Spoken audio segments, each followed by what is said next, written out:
what's going on, everyone? We are closing out September in a big way. Welcome, everyone, to the Inner Circle podcast. How is all our circle friends doing out there? And most of all, how is my best girlfriend doing? I'm What's good. going on? I'm a lot better. Remember last episode I was sick? Yes. And our drinking game alert last week was we don't have a drinking game alert, but our drinking game alert jokingly was drink every time, Melanie is sick. But I'm glad you're feeling much better. How was your weekend? How was things past few My days? weekend my weekend was pretty good. I love the weather changes here in New York. I I'm really excited for obviously autumn. I don't say fall, I say autumn. I say And fall. I'm excited for Halloween. Halloween is going to be fun. We have a lot in store. We have a Hmm. surprise.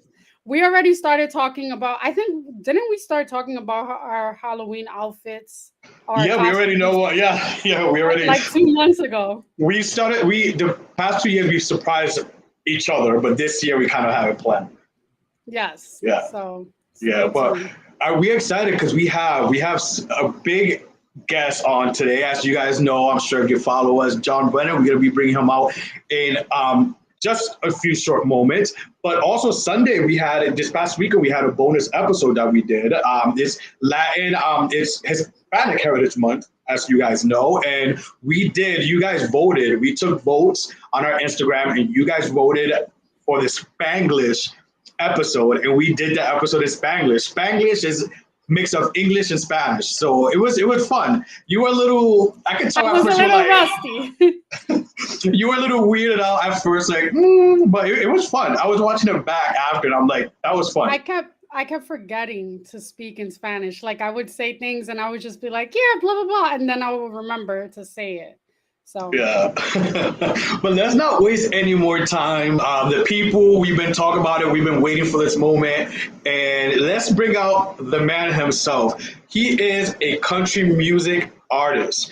He is a he got his start on the Real World Los Angeles back in 1993. He is definitely a TV pioneer in the reality TV world for MTV. Let's not waste any more time and bring out the man himself. John Brennan, welcome to the show, man. What's Welcome to the going on? show. Wow, that was a really big buildup. I hope Well, yeah, man, I you hope deserve the applause. I hope I live up to expectations. That was a big intro. Well, you deserve that intro, man. You deserve welcome to the podcast. Thank you for being on. You're in Nashville, you said. Yeah, that's Before, so I thought you was in LA for some reason, but you're in Nashville, and I was well, telling you Nashville has been one of my places I've been dying to go to. Nashville's booming and really has grown over the last 20, 30 years. I was in Los Angeles last week, but I'm on the move a lot. I'm in my truck on airplanes a lot. Nice, nice. And you have new new music out, and we're definitely going to be touching on that. We definitely want to talk about that. But let's could we go back to a little bit of the beginning? Wait, Let's what's take the it. beginning? What you tell me where you think the beginning is? I'll tell you The what happened. beginning, the beginning of where you got your start, where the people seen you, which is the Real World Los Angeles back in 1993. Yeah. But prior to that, because I've obviously I grew up watching you and do a lot of reading. You've been wanting to do music has always been in your DNA, and to be a singer, you actually went on the Real World. To pursue that. I think your season, we had all the cast members going to the house with a purpose. So could you tell us a little bit about that and how it came about for you and that decision? Yeah, well, I mean, I actually did not apply to be on the Real World.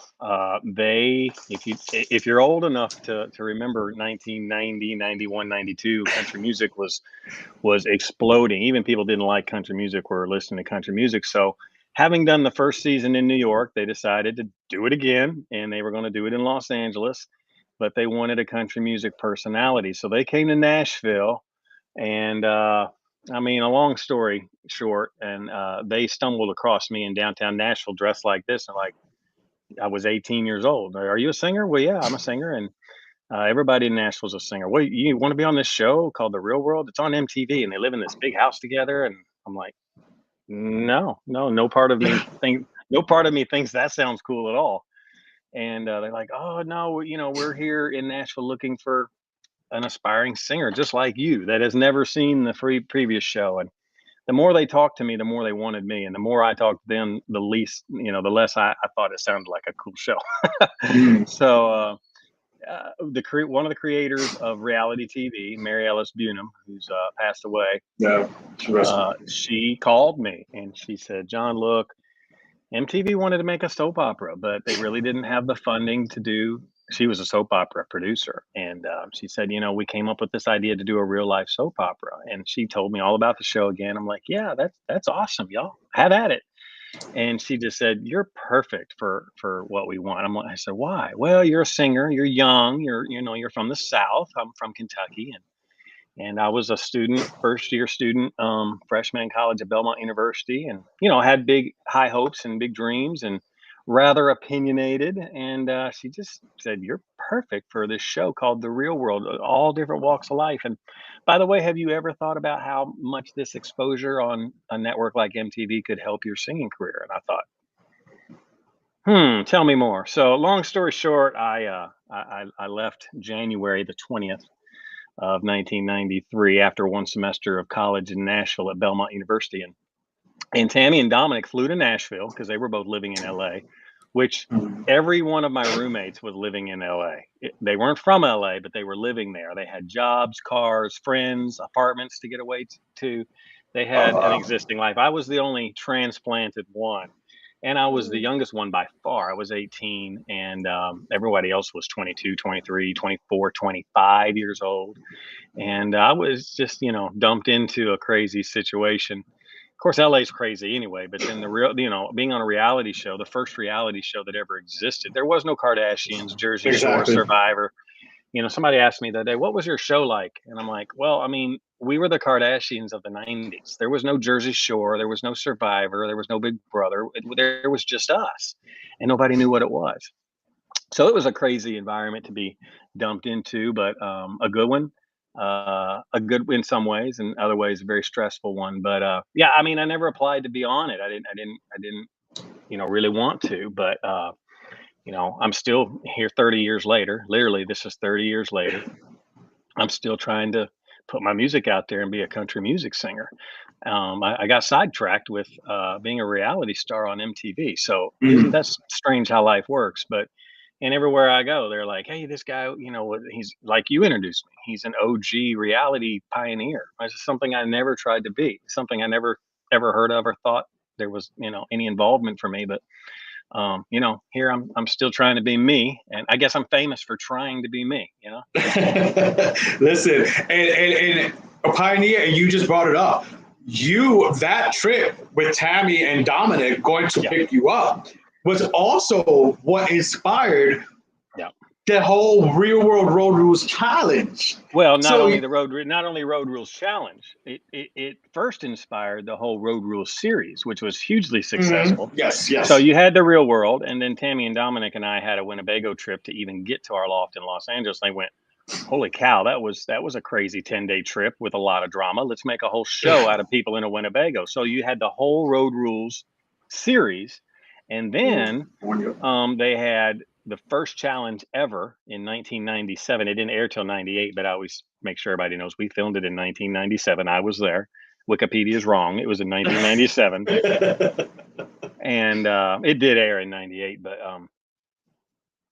yeah. And so this is my quote. I'm going to give it to you 9 minutes into your podcast. Here's the famous John Brennan quote. Okay. I say this on all the podcasts. I say, well, I started the challenge because I was on the first challenge ever. Okay. It was called Road Rules. I started the Road Rules series because Tammy and Dominic and I were in the Winnebago. And truthfully, I started the Real World because the first New York season really sucked. So So there you go. I started all three of these shows, and I still a broke aspiring country singer in Nashville. No. You definitely, you're doing your thing. And again, inspiration. Like I was telling you prior to the show, is like folks like you are an inspiration to me to keep going and just to like put myself out there, period. It's taken me a while to really do that and just kind of platform in this type of way. But no, you guys are definitely inspiration. So you definitely doing your thing. That's why that intro and everything. I love that we keep having dog. This is a dog show. No, like the last few weeks we've had dog like guests with dogs that just pop up. This I dog. love my dog too. I've been out of town for a couple of days, and he is like all over me right now. I get it. I got one too. It's a dog and pony show. Yeah. But real world happened for you. Now, after the real world happened for me. Yeah, the real world happened. The real world happened, and what after real world. Yes, you did the first challenge. The road was Real World Road was All Stars, which aired in '98. I have that in my notes. It's 97/98. You even sang the theme song to the song. But prior to that, you sang the theme song to that. But prior to that, after the Real World, in between that, what was going on with John? What was he trying to do your music? How did that all go about? Did you find it difficult trying to get into music after your season? Yeah. So, I love LA and have visited many, many times. As a matter of fact, last week I was in LA, got to do a concert at Redondo Beach. At the time in 1993, I didn't enjoy it. I was stressed. I didn't know my way around. The circumstance I was in was, a stressful one on television with weird people. So it wasn't super enjoyable, and I couldn't wait to leave. And my goal was immediately, as soon as this was over, to go back to Nashville, not necessarily to resume school, but to use whatever fame, and there's not another word for it, whatever fame the real world brought to me to get, my country music career going. And that's exactly what I did. I returned to Nashville the day the first episode aired. I think it was June 22nd of 93. From June 22nd of 1993 until about 2000, it was crazy fame. And there wasn't 30 seasons of The Real World. There was 2. And then they made San Francisco. So you're talking about 3. Well, when San Francisco was new, they showed 1 episode a week. So they're sitting on 13 episodes of New York and 22 episodes of LA. Well, by that time, they'd shown so many of the New York show, with the marathons and All Day Saturday. They were showing ours like crazy. Every time you turned on your television in the 90s, it landed on MTV. It's just you flipped through your channel, landed on MTV. And I've been a youth pastor for the last 20 years. I tell kids how cool MTV used to be, and they're like, "Not really so much now." I'm like, "I know, but you got to understand that it used to dictate culture. Whatever they played, whatever whatever they told you to wear, whatever. That was the cool. That's where you went for cool. And so every time you got on your couch and turned your TV on, you went to MTV, and there was me and my roommates 90% of the time. And I was on Celebrity Deathmatch. I was on Beavis and Butthead. I mean, it's just crazy. We were what was happening on MTV and therefore on television in the 90s. And so I was crazy famous. Like I couldn't really go anywhere without signing an autograph, taking pictures. Hey, it's the guy from The Real World. And that was kind of cool because I was myself. It was like, hey, that's not an actor. That's really John. And so we know some things about John. So people would come up to me and feel like they knew me. And they kind of did. They kind of knew some things about me. So that was kind of cool. And, I toured. I did a lot of concerts in the 90s, and people came because they wanted to see the guy from The Real World do a country concert. I'd sign autographs. I'd open for big stars. I played shows by myself. I traveled the country in a tour bus. Capitol Records signed me. I mean, which then they unsigned me. So, kind of won the lottery and then I lost it. But, I was really, really close to some big success, but it just never, ever really happened. But the 90s was, and I would say that my efforts in using The Real World, fame and publicity, it worked. It didn't work in a huge way that, I'm the biggest name in country music and this big rich singer. That part didn't happen, but I did do a lot of singing, and people would come to my shows because they saw me on The Real World. So, I mean, it worked. I just didn't get to, really keep it. Yeah, well, I mean, you still, maybe not in that sense, but you still done a lot of great things. And but with that said, how did you keep yourself those years? Like, okay, music was your passion. Yeah. but it's not working maybe in that way. And, it's just working in another way you didn't fathom. How did you keep your mental health and just your spirits up? Okay, it's not going this way, country. You got dropped by Capital and such. Like, how did you keep going those years, and not giving up and not letting, mental health is way more talked about now and supported now, but maybe not back then. How did you keep your spirits alive back then? Well, it was hard, and just to tell you, you talk about mental health. Being on a reality show is not good for your mental health. I mean, people you're having me on your podcast. I'm like, why are you having me? You're like, oh, I liked you. And I'm like, okay, good. Tell me that again, because you're always like, you're throwing yourself out there. People either like you or they don't like you. And reality stars, they're like everybody else. They want to be liked. And if they feel like the world's watching them on television and it's not favorable, it hurts you. I mean, it hurts you. It does mess with you. I mean, there is bullying and now online bullying. Oh yeah, especially nowadays. I mean, and I came off pretty good, to be honest with you. Pretty likable. I mean, there's some things I didn't like about what I said and how I said it, and oh my gosh, you should have reacted differently. But mostly, I came across and people are like, "Oh, I liked you, but I didn't like such and such. I didn't like such and such." And I got off pretty easy, to be honest with you. Most every single person I met, with a very few exceptions, there were some people like, "Oh, I thought you were this." I was like, "Well, okay, great." But most everybody was like, "Oh, I thought you were so nice and sweet."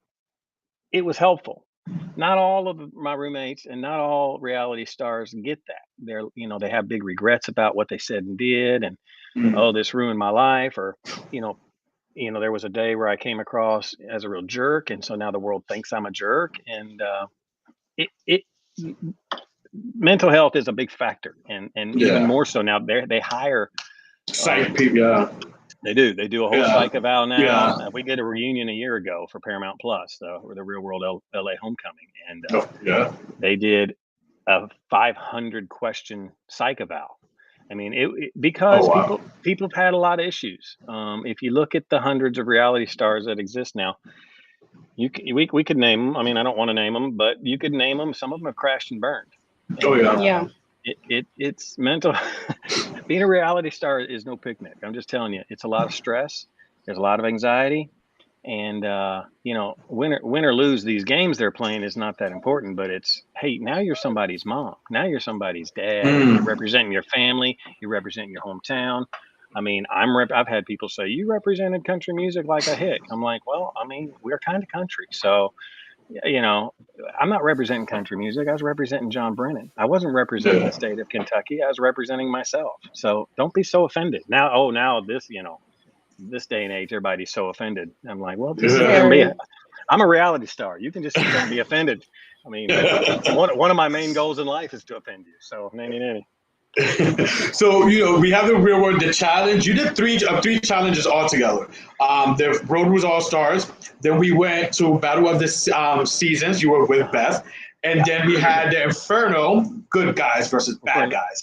How was those experiences for you? Because you have the Real World, which is already stressful. Again, living with 6 other strangers or whatever. But then you're thrown into a house with the challenges with way more people, way more personalities. So could you talk to us about the Battle of the Seasons and the Inferno challenges for you? Because after the Inferno, we didn't see you anymore. Well, I've got so much to say. I'm about to kill my dog. Stop it. No, it's okay. First of all, I want to thank you for realizing I've been on 3 challenges, including the very first one.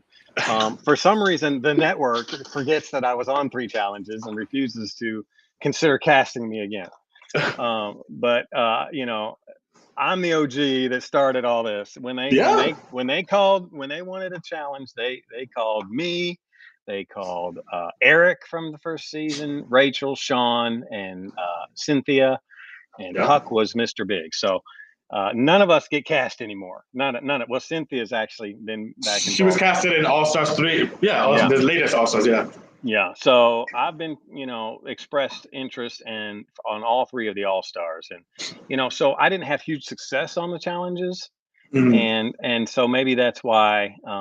But technically, the first one we all won, so I was a winner of the first challenge ever. They won't cast me. I don't know what the deal is. You know, I'm not really built like Mark Wong. I don't know what the deal is. Mark wants me So on. He's kind of. I'm a little sensitive, to be honest with you. I'm a little bothered that they haven't. You know, and I'm just going to tell you. And I say this on every podcast. I'm going to keep saying it until everybody hears it. I'm tired of watching the same people on these challenges Me over and too. over she and gets so over and mad. over. And look, CT And the is same winners. I mean, I like CT kinda. I got nothing against him. I don't Kinda. want to see him on every show. Do you get to be on the show until you win? Is that the deal? I mean, and I like Brad. Brad, I met on the Inferno too. I like the dude. He's a friend of mine. Like, I like to hang out with him. He's a great dude. But I want to see him on every show. Mm-hmm. And as soon as these people they get eliminated, okay, they look right at the camera and go, "Well, I'll be back." I'm like, you don't deserve to be back. Why do you think you get to be on 14 shows in a row? Okay, Yeah. Literally been saying the same thing for the past year. I mean, I got nothing against Anissa, really, but I don't. Why do you think you should be on every single show? Yeah. Well, but it's not their fault when their phone rings and it's the casting and they say we're going to put you on the challenge. They're not going to say no. I mean, so it's not really their fault. But I don't understand why the same people, all they do is get drunk and hook up and get on TV and act a fool, get cast over and over. I guess it's good television. John Brennan's not good. Yeah. John's not good TV because I'm a nice guy. I'm gonna be nice to everybody. I'm not going to get plastered. I'm not going to hook up with a rando. Yeah. Well, I was going to ask you, what would you do different? What would you do different, knowing that they're not casting you for whatever reason, and it's been a while since you've been on a challenge last? Would there be anything different that you would do this time around if casting on All Stars, or would you? Yeah, I would get drunk and hook up. I'm teasing. No, I know you're teasing. Every single one of your viewers, I'm just serious. No, no. I mean, I would probably compete harder. Or I don't know. I mean, I tried. If you think back to 2001, and the show probably aired in 2002, but it was a week after September 11th, because when they called me, they had the hurricane, which we're having right now, but they had the hurricane and down in we were in Cabo San Lucas, Mexico. So if you Google when, I can't remember the name of that hurricane. Damn, I was watching the documentary too. Yeah, but which the documentary, again, I've been on seasons 1, 5, and 10, and they did not include me in the documentary. I started the stinking show. I told Melanie the same thing. I told Melanie, I'm like, why is this man not on the documentary? I thought it was my same thoughts when I watched it last week, John. No bullshit, no BS. I don't know. And they talk about you too in the first episode. Like you were like the star of many things. So it's like he sung the first, he sung the theme song. You had him in the first thing, and you're not gonna sit this man to interview him and ask him like, how is that? Well, they don't want to fly me out there and pay me, I guess. But here's something. And when you do get cast on a challenge nowadays, they pay you according to how many challenges you've been on. So if they happen to call me and say, "Hey, John, we won't put you on All Stars 4," I would say, "Great, I've been waiting to be on All Stars 4. I'm flattered and thrilled. Well, we're going to pay you X." And I'm like, "Well, I know that so-and-so got paid 3 times that."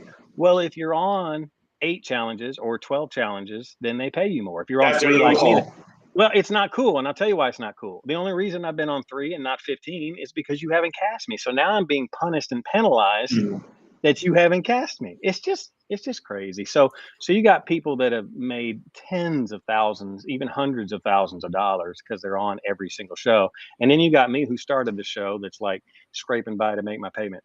It's like, it's just crazy. So, it's like, for instance, they called somebody that we all know very well and said, "Hey, we're going to make more documentary episodes. And so we're going to pay you X amount." And they said, "Well, I know that you paid so-and-so 5 times that amount because we're friends and we talk to everybody now." And they're like, "Well, they've been on, 10 challenges, so they get paid more." It's like, that's not a good scale because it's not fair to people like me that you haven't cast for whatever reason. And you cast the same people over and over. So you pay them more, you give them a chance to win the grand prize more. And I just joke all the time, like, I guess you get to be on the stupid show until you win. I mean, you just get to keep coming back. And then people like me sit at home and watch and go, sure would be nice if they remembered me. Well, it's not Whatever. even that. I feel like your likeness keeps being used. Like if they Well, keep using you in the documentary and keep like mentioning how it started from humble beginnings. Obviously, you should get a cut of that. I don't know. well, I signed The a hurricane was called contract. Juliet, by the way. Juliet, yeah. So you Google Hurricane Juliet and you'll see that happened, shortly after 9/11. So I mean, it aired in 2002, but it shot. I remember it very well because they called me to replace David. My roommate David was actually paired with Beth. And they called me and said, Oh, David is deathly sick down here. He's drank some bad water. He drank water out of a mop bucket because he had gotten drunk, and he drank water out of a mop bucket, and he got very, very, very, very sick.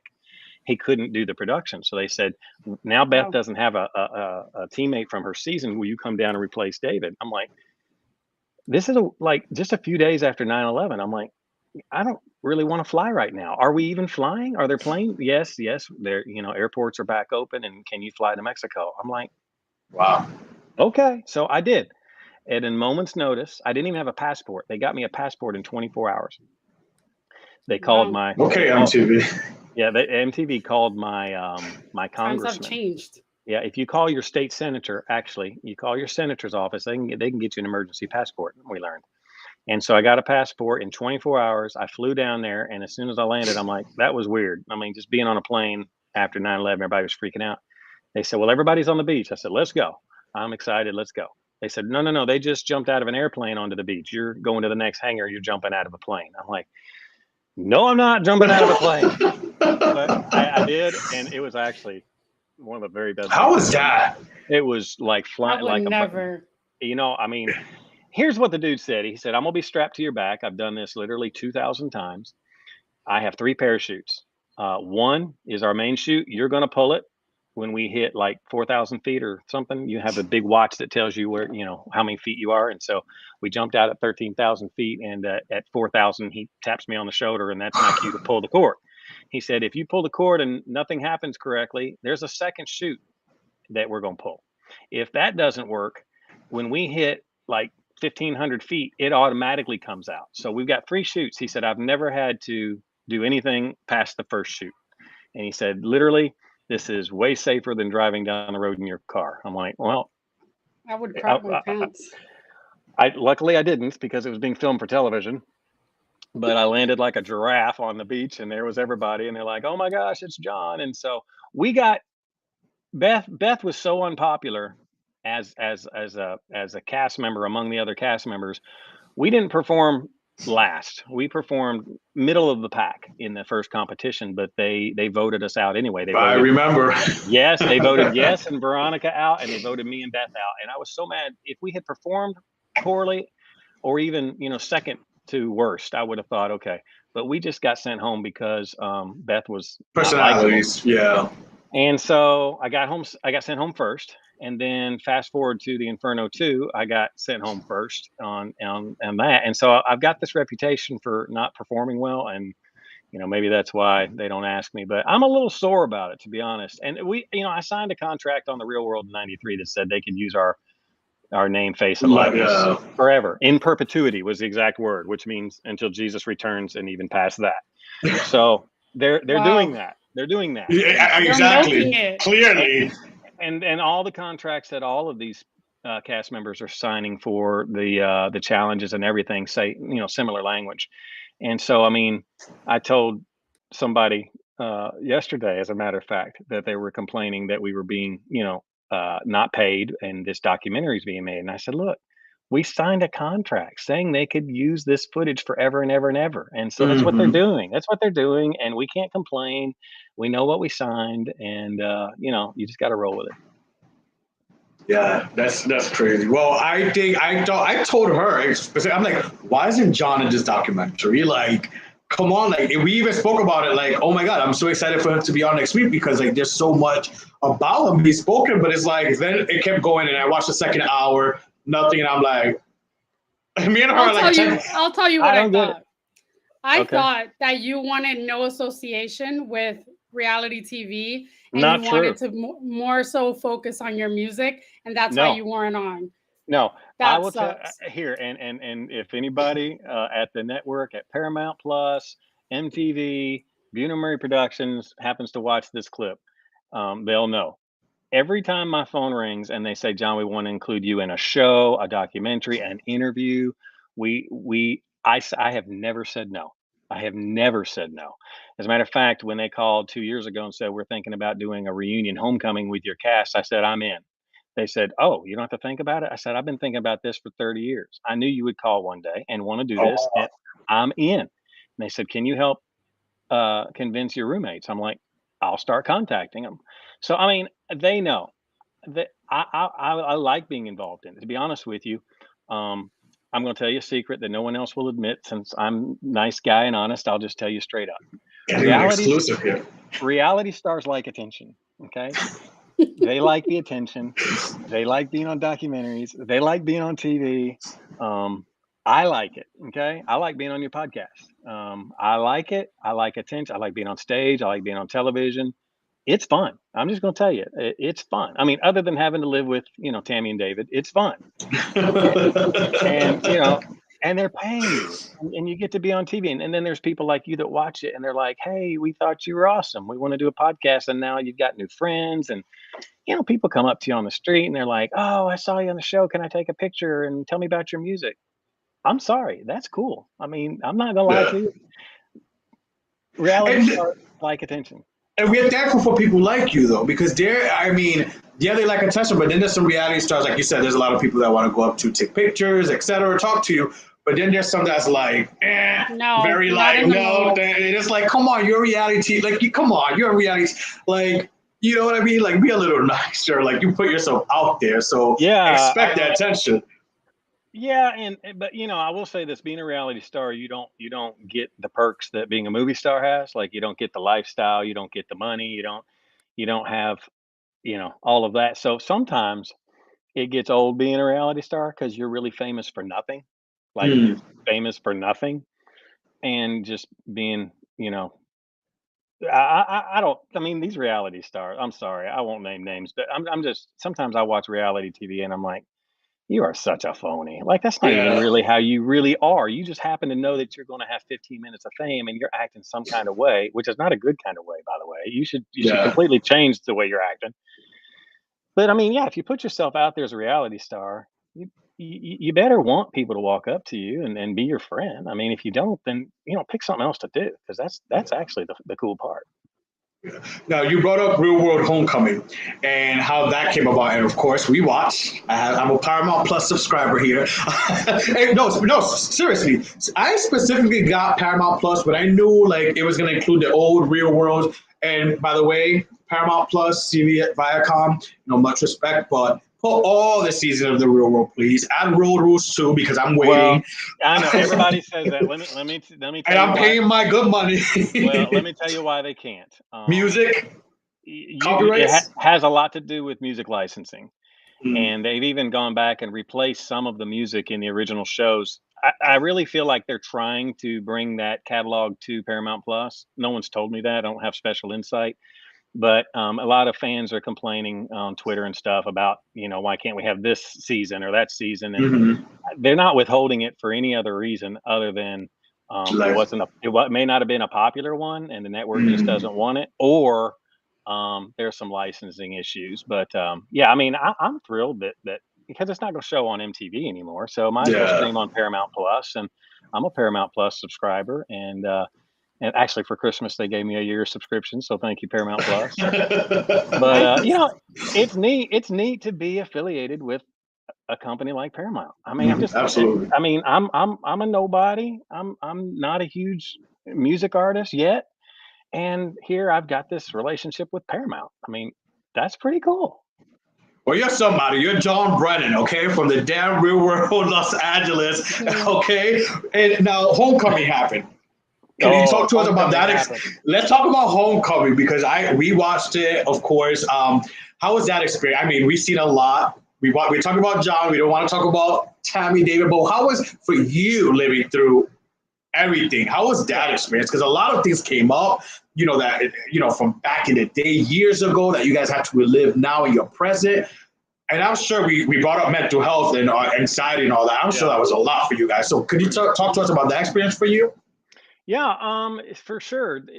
First of all, it was just so weird. It was so weird that 29 years later, your phone rings and they said, "Hey, would you be willing to move back in with your old roommates?" By the way, it would be the same exact house in the same exact city, and you'd have the same exact bedroom if you chose. And I mean, it's just, you know, 18 years old, and then at the time I was 47 years old. So that being back in that same house, it was weirder than deja vu. Like you walked in and you thought, this is the house where that weird thing happened 29 years ago. And then here comes Tammy down the steps, and you're like, that's the woman that knocked on my door in Owensboro, Kentucky, and we took a Winnebago ride out here and hated each other by the time we got here, and then we learned to love each other. That's her. And this is too weird right now. Like no one else is in the beach house. And then one by one, they show up in order that they showed up on the show 30 years prior. And we're in the same house. And then a couple hours after they let you, you know, have some food and get to know one another again and catch up, they have an incoming message on the TV where they play an old clip from 30 years ago that you had the most atrocious fight, embarrassing fight on television, and they want you to discuss it. The New Orleans cast, because we know each other and we're all friends, they call it, instead of incoming message, they started calling it incoming trauma. Every time an incoming message would come on, it was incoming trauma. Every single time the alert came on, you're like, what painful thing are we going to have to relive and answer to and defend ourselves and be further traumatized on television again? Yeah. So I mean, I think you didn't have it that bad though. I had it really bad. No, I had it so bad that I finally just looked at the producer who's standing right off camera. You know, you guys don't see them, but occasionally you do. They're wearing all black, and I just looked at him. I'm like, really, again? You got to make me look stupid again? And he said, John, everybody's feeling the same way you are. I'm like, no, every single incoming message is putting me on the hot seat.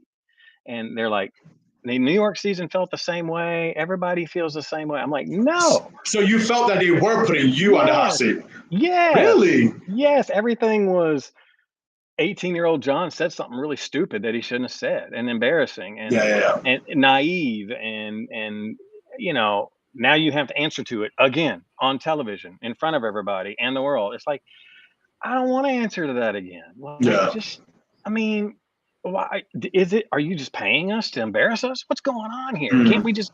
But the truth of the matter is, John and Tammy sitting on a couch talking about old times and catching up isn't good television.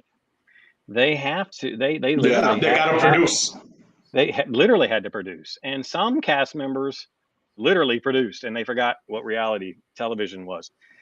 And well, I think that's more for the real world. I think New Orleans has some of those cast members that overproduce, but we won't get into that because we're talking about you.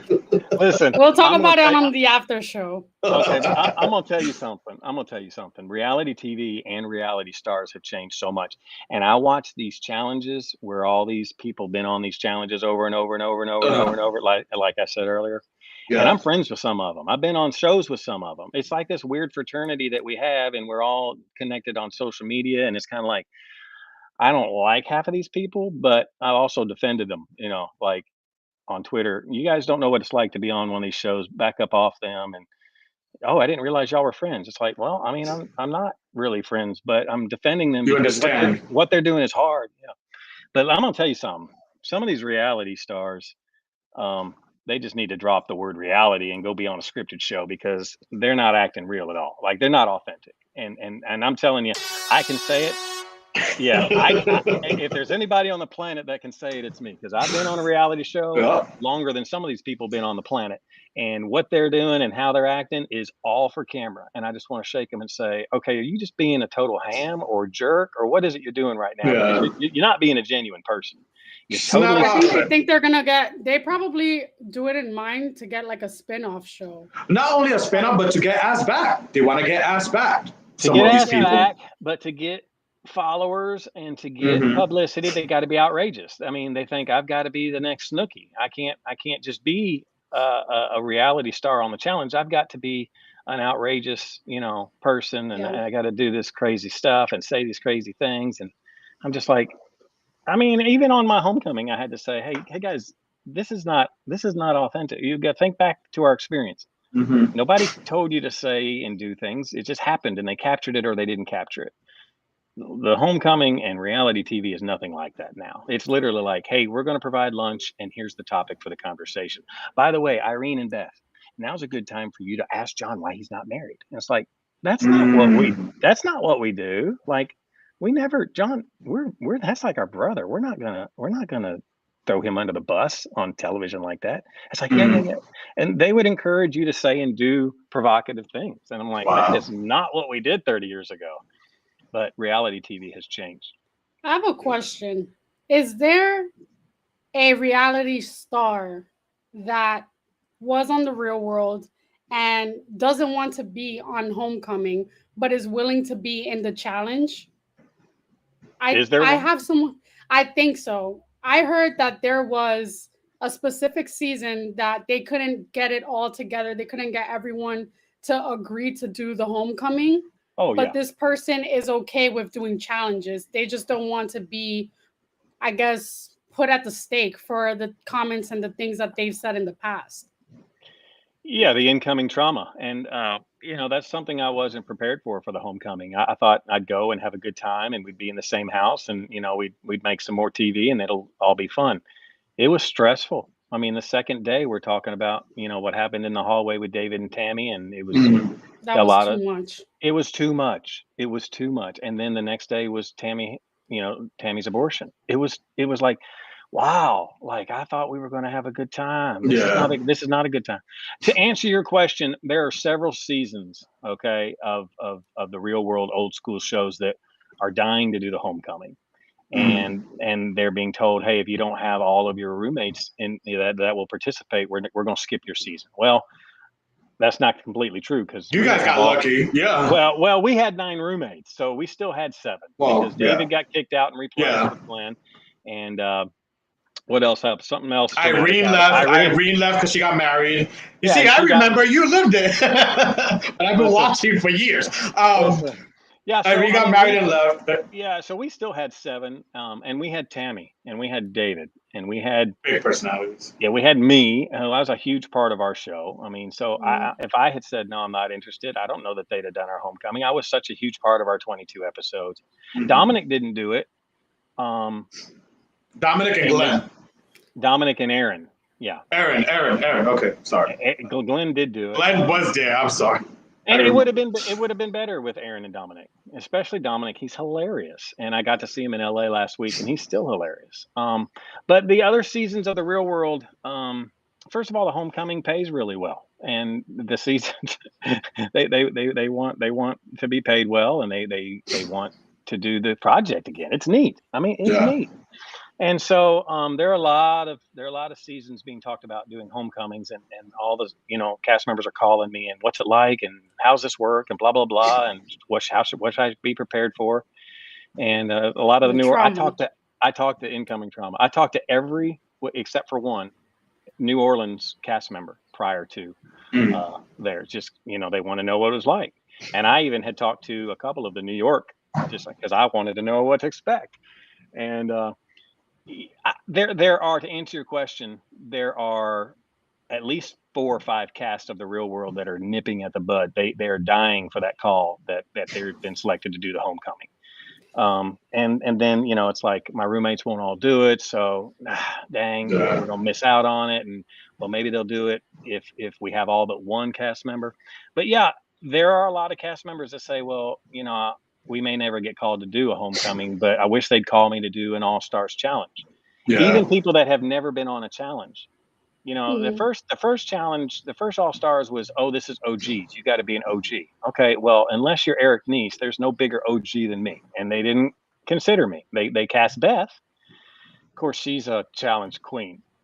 And then the second time around, I'm like, okay, well, maybe they'll choose me this one. No, they didn't choose me for the second one. But John, we're going to do a lot of these, so you'll get on.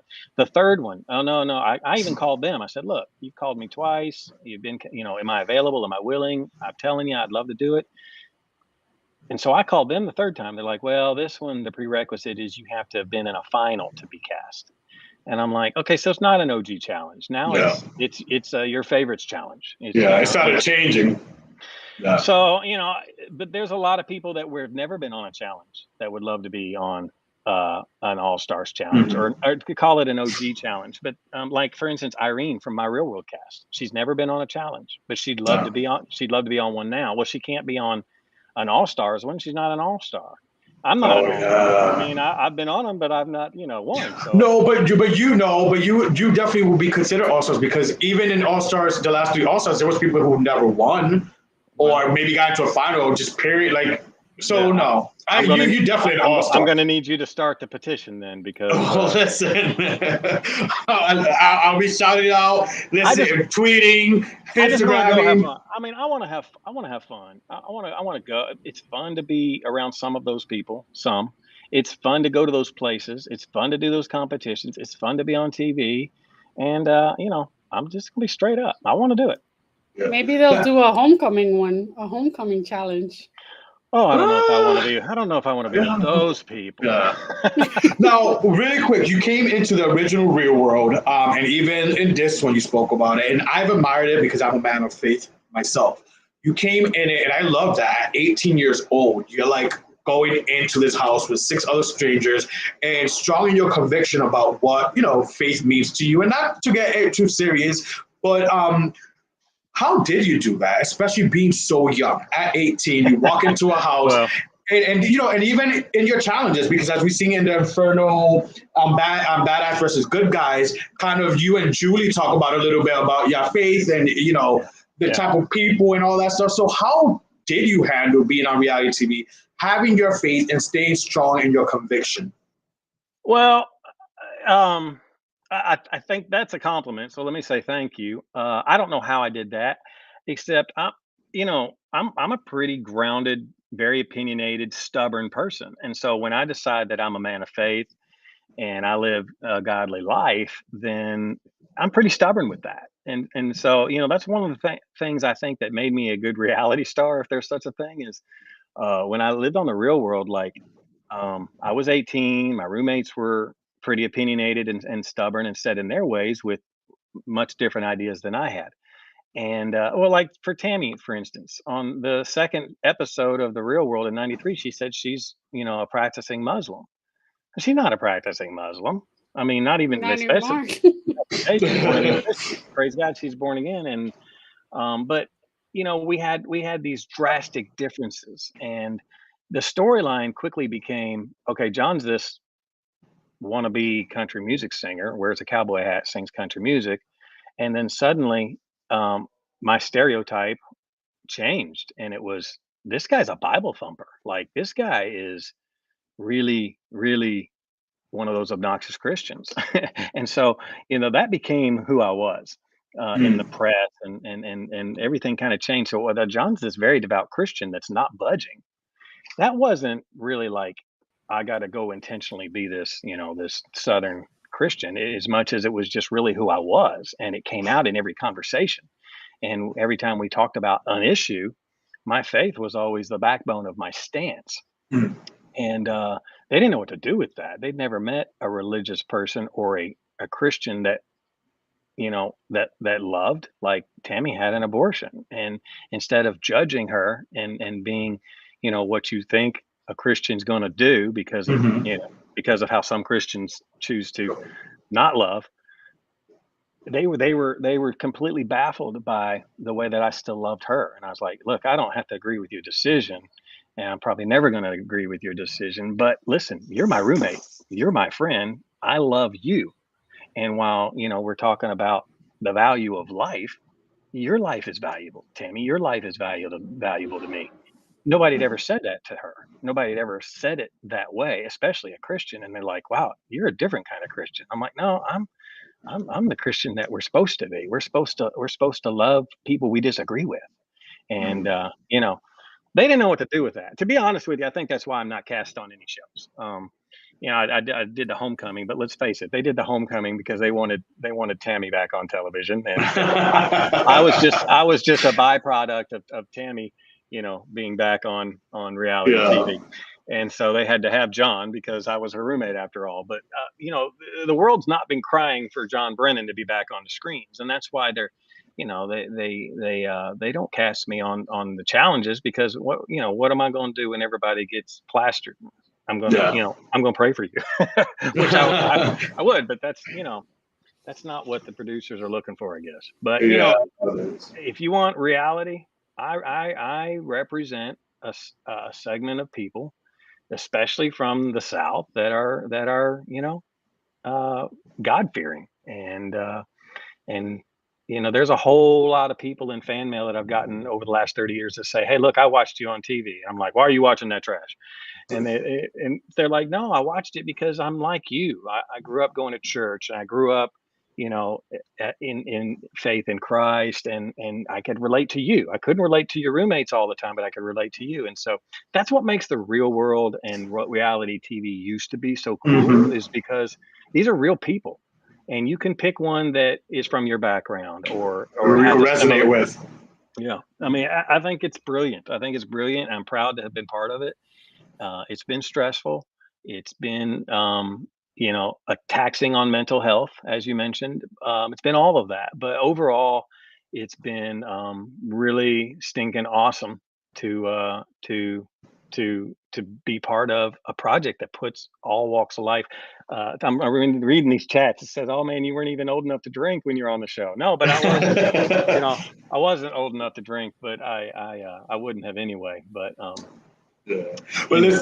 listen, you may not be casted right now. Maybe that's because the Lord above has you focus on your music, because you ain't done singing yet, and that is that's your new single. I ain't done singing yet. Let's talk about the music. Let's talk about your newest single. Good transition. Man, good transition. Listen, I'm doing my best here as a host. Let me just tell you, I was over the many years, about 20 years after my music career didn't happen, I actually went into ministry, working at churches, leading music, doing youth ministry. I was a missionary in Africa. We rescued children over in Uganda. And one day I was in the shower and I thought, man, I guess I'm never going to sing again. Like, I'll sing at church, but I guess I'm done performing. Like, it's just years have just slipped by and I got nothing in the works. And I got mad and I thought, no, that's something you love to do. You're not done singing yet. And I thought, that's a song. Like, write that song. I ain't done singing yet. And so I thought about it for a couple years. And then when the phone rang and they said, "Hey John, we're gonna get the roommates back together and do a homecoming," I thought, I'm gonna write the song right now. I'm gonna write the song right now. And if I'm gonna be back on TV with those weirdos in that same house, I'm gonna sing this song. So yeah, I wrote the song, co-wrote the song with a guy here in Nashville named Aaron Ratier, and he's a Grammy Award-winning songwriter. And I told him my idea of the song. We wrote it, and it rocks. Like, it's my comeback song. And my EP is called "I Ain't Done Singing Yet." My song is actually "I Ain't Done Singing Yet." It's all streaming on every music platform right now. Go stream it. You can download it. You can get it at johnbrennan.com. You can even order a CD at johnbrennan.com. I'll sign it myself and mail it myself.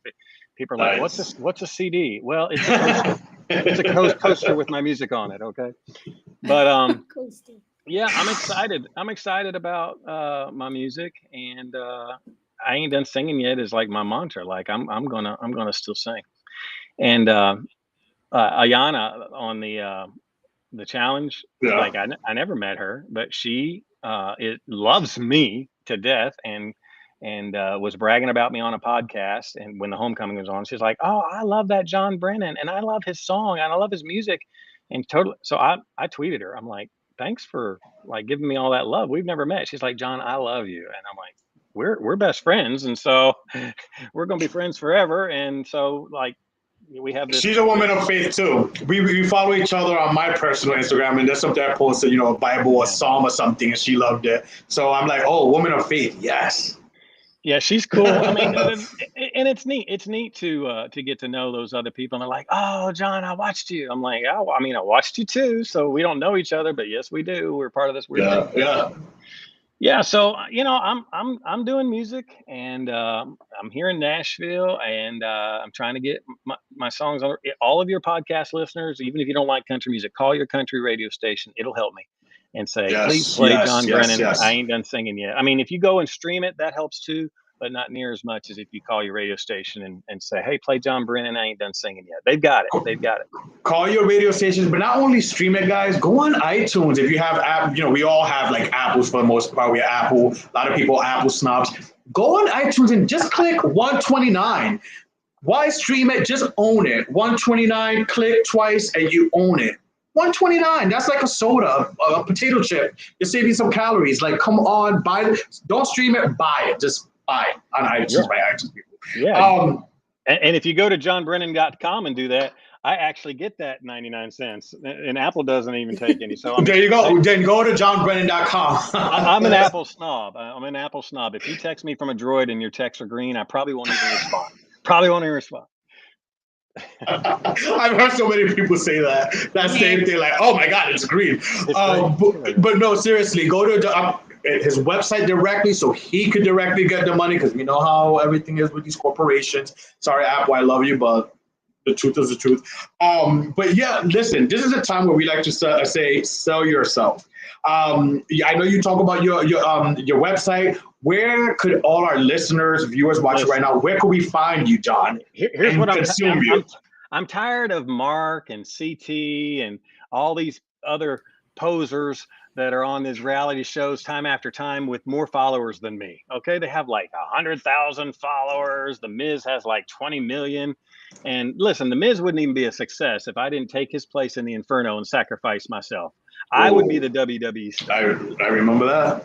But actually, he's a friend. I'm a big wrestling fan, and I love the Miz. But I need the follow. Like, thank goodness my all my handles are verified with the blue check, which makes me feel very proud.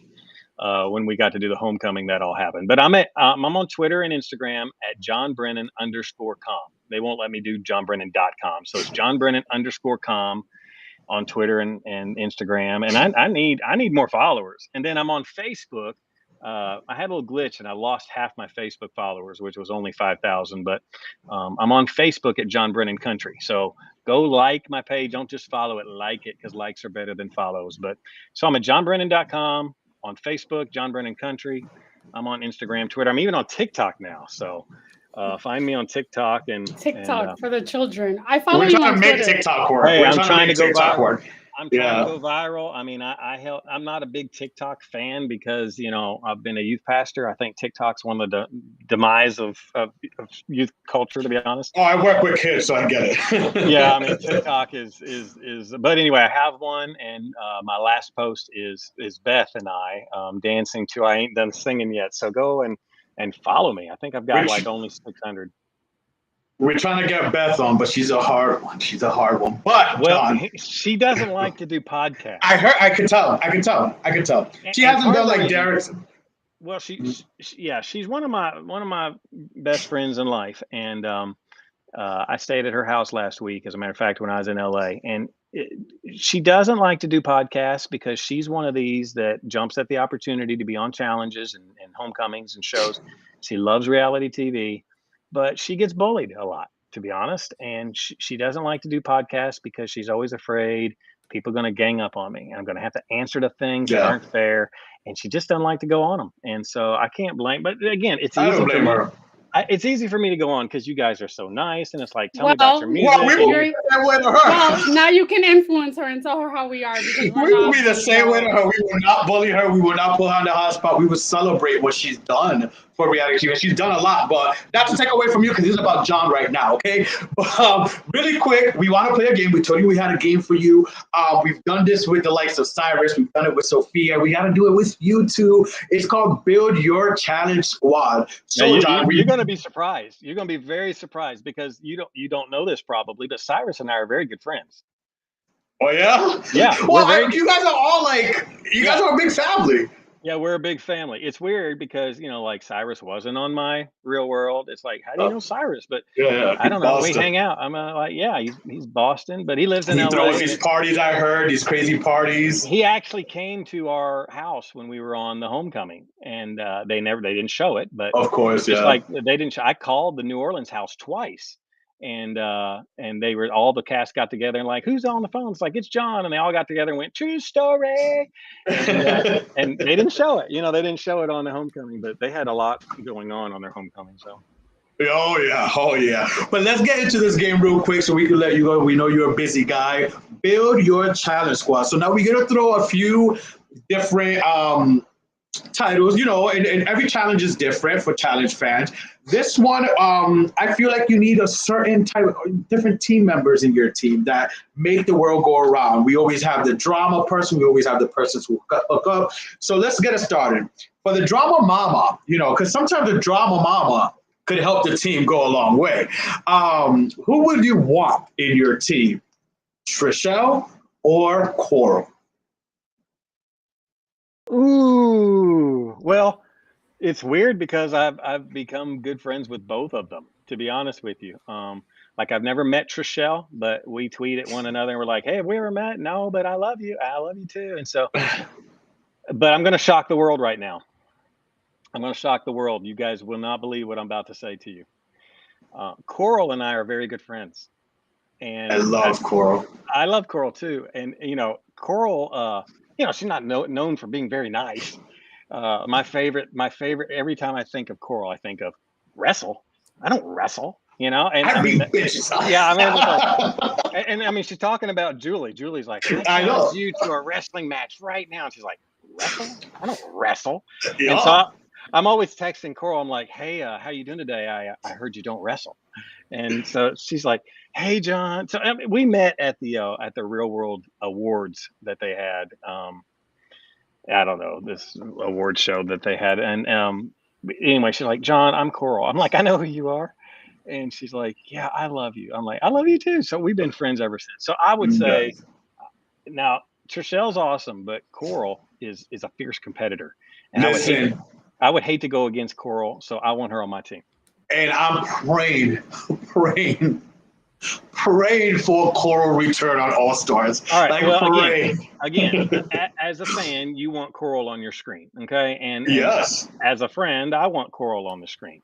But there's a lot of factors involved. Okay, I'm sure. We have I know jobs. She has a child. Yeah, she has a job. I know. Yeah, children and responsibilities. And it's like, hey, will you take a month off of your job and go live with these crazies? And we're going to pay you nickels and dimes, and you might win some money and you might not. It's like, exactly. No, I have big boy responsibilities, and that's not a good deal for me. So, could you ever see her in Homecoming, like her season? I don't think her season's gonna come back. Well, I mean, Mike. Well, Mike Demiz. Yeah, I mean, to be honest with you, he's under so many contracts and he's making so many shows. He's not going to be able to put his life on hold for the small amount of money that they're going to pay him. It's not a good deal for him. Just like Sean and Rachel. I mean, it's like that's not for John Brennan. It was a great deal. It's like, yeah, I'll go make some money and live with those crazy people again. Heck yeah! But for people that had a lot of big. Sean's a whole senator. Was. Well, he's not anymore. But not anymore. Was All right. Next,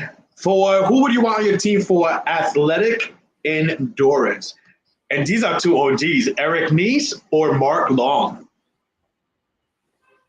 Athletic endurance, yeah. All right, I'm gonna say athletic endurance. I'm gonna say Mark, because look at the shape he's in. He's even a wrestler now. I mean, he was actually in Nashville for the Challenge Mania thing we did on my birthday, and when he surprised us and came up on stage, and he is for 51 years old, however old he is. He is a beast. And now I will tell you this: Eric Nice is like one of my favorite people on the planet. We were on the first challenge together. I've literally known him since my Real World. I would love to just hang out with Eric. I love time spent with Eric Nice. He's just a great soul. And I was glad to see him in your season of Homecoming. I'm gonna tell you, that was probably the highlight of the Homecoming, was Eric being at Joshua Tree with us.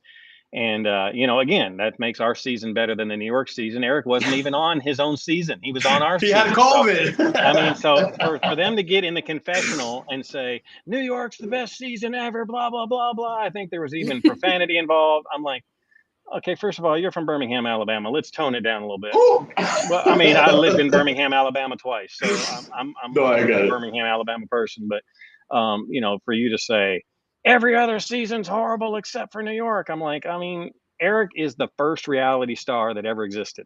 Okay. Yeah, And he didn't even show up for your reunion. He showed up for our reunion. So that means that Los Angeles is forever better than New York seasons of the real one. For strength, who would you want?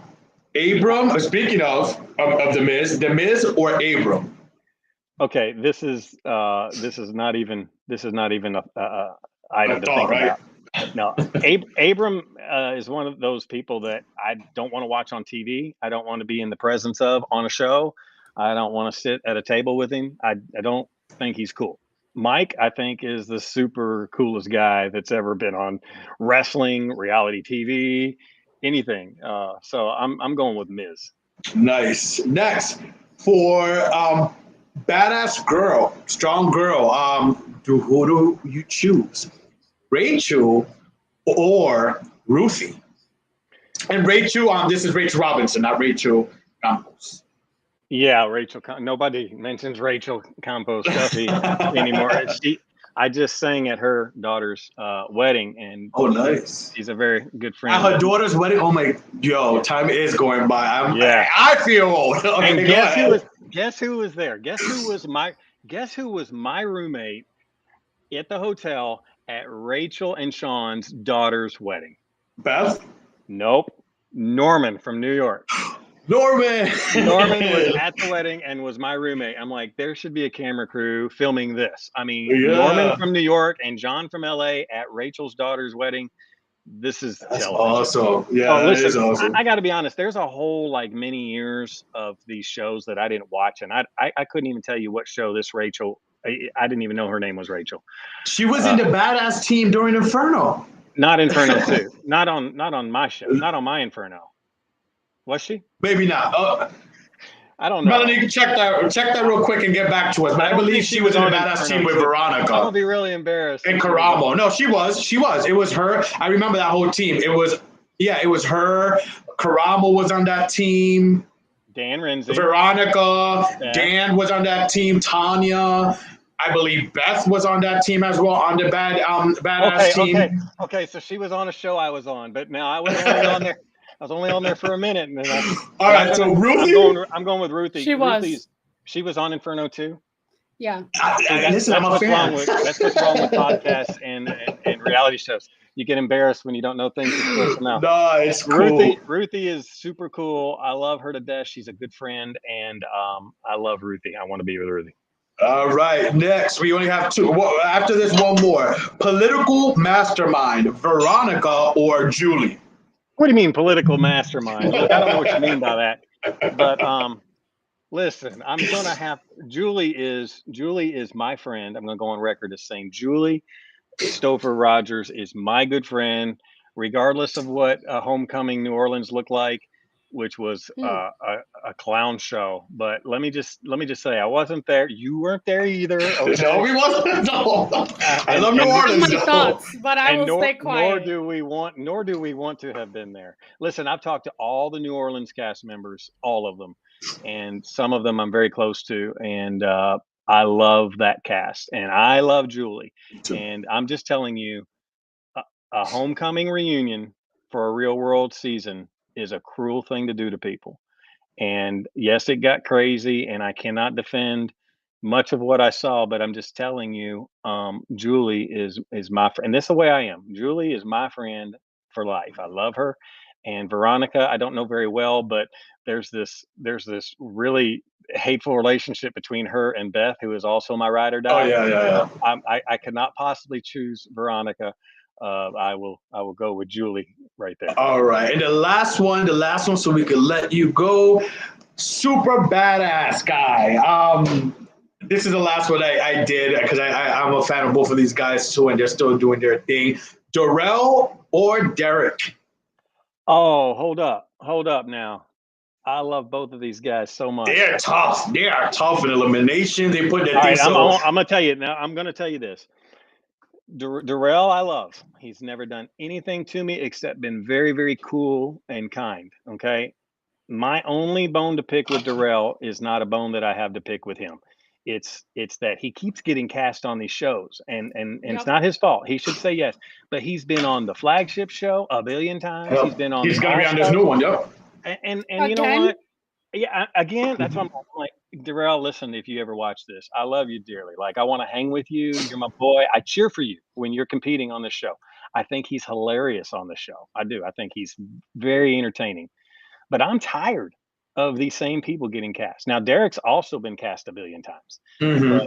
but Derek, Derek's my boy. I mean, we've been friends since we very first met on Inferno 2. He's been so gracious to me. I've been on Challenge Mania, live event. I've been on their podcast.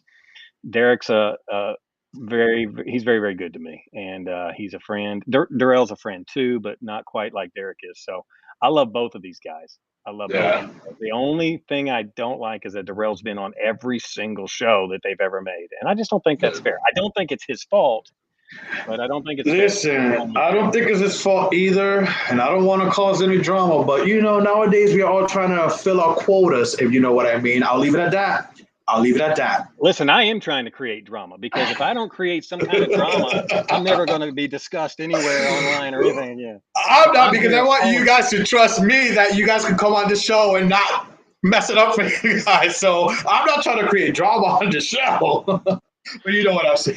Listen, I think the only way you can get on the show and is to create drama. So let me say You need a something. little drama. I'm gonna say something very outrageous. I don't know what it is yet, and it doesn't even have to be true. But I need to have something that's going to be tweeted. Y'all can help me. Let's come up with a lie about somebody or something. I gotta have some sort of well, headline you here. did tweet earlier that they're posers. Yeah, they that are. The OGs Yeah. are Isn't, and it's, I mean, like, that's John Brennan trying to be mean on Twitter, calling someone a poser. Like, I'm not gonna curse. I'm not gonna talk about your mama. I don't know what I can do, so I'm just gonna call them posers. Oh, posers. Yeah, they're so fake. They're so fake, and they get to stay on the show until they win. And I think that's. Well, I'm jealous. If you want to know the truth, I'm jealous. I want to be on the show until I win. So. Yeah. But listen, again, the man above does everything for its freezing, and right now you have a new single out, ain't done singing yet. Maybe that's the focus right now, and when they see you performing at the Country Music Awards, MTV will be like, hey John, we've seen you performing, congratulations, do you want to be on All Stars 5, 6? Wow. Putting it out to the universe. That's a very good MTV impersonation. I didn't know what their voice sounded like, but that was it. Hey John. Listen, I know, but thank you so much, John. This is a part of the show where we like to end it in gratitude. I'm gonna go first. Sorry, Melody. Ladies usually go first, but I'm gonna go first and thank you so much for coming on. Like I said prior to the show, it's you asked me why me? Why are you having me on the show? Because it's people I grew up with who are like you, an inspiration, and you specifically. In so many ways, your faith, your determination, and then watching you in Homecoming, still going for what you're doing, your passion, your singing. So I'm grateful and thankful and blessed that you gave us a chance and you gave this little show that God willing continues to grow. Thank you so much for stopping by and joining us. That's my ended in gratitude. What about yours, Melody? Mine's is basically the same. Mine's is I'm grateful for this platform, meeting people that I never thought I would even have a discussion with, you being one of them, John. So thank you so much for coming on. Well, do you have anything you want that you want to end it in gratitude with? Yeah. Oh man, I got so much to be grateful for. But I think you guys don't realize that like I'm not a sought after reality star. So 30 years ago, yeah. We've been trying to get you on for a few months. Come on now. I mean, I'm right here. I've never said no to a podcast. The only time I said no to a podcast is when I watched one and they're like, really vulgar and cursing. I'm like, Yeah. but no, I mean, I always say yes when people ask me to be on. So listen, I'm flattered because I don't get asked that much. And for you guys to say, hey, you're not on these current shows, but you're not on the documentary, you're not on challenge, but we still think you're cool and worthy of being on. Yeah, you should be on these damn things. That's flattering. I'm just gonna tell you, that's flattering, and I thank you for that. You made me feel like, like I've had a big influence in this whole thing. But And you have. You have. well, thank you guys for being so nice, and I just want to send our prayers out to everybody that's in the hurricane's path, because Absolutely. it's going to be a doozy. And to all your people that have tuned in and listened or will watch this later online, follow me. I'm easy to reach. Like, I do all my own tweets, I do all my own Instagram. That's me. I don't have anybody handling my stuff. Like, I'm easy to get a hold of. Shoot me a message, shoot me a tweet, retweet me. Learn to love country music if you don't already. And hey, I'm easy to find online, and I'm just normal old me. And I'm grateful to God for the opportunity to be part of the real world, because it was cool. I mean, I want to do more, and I hope my phone rings, but I'm just thankful for the chance to get my music out there, and appreciate you all for having me. Thank you so much.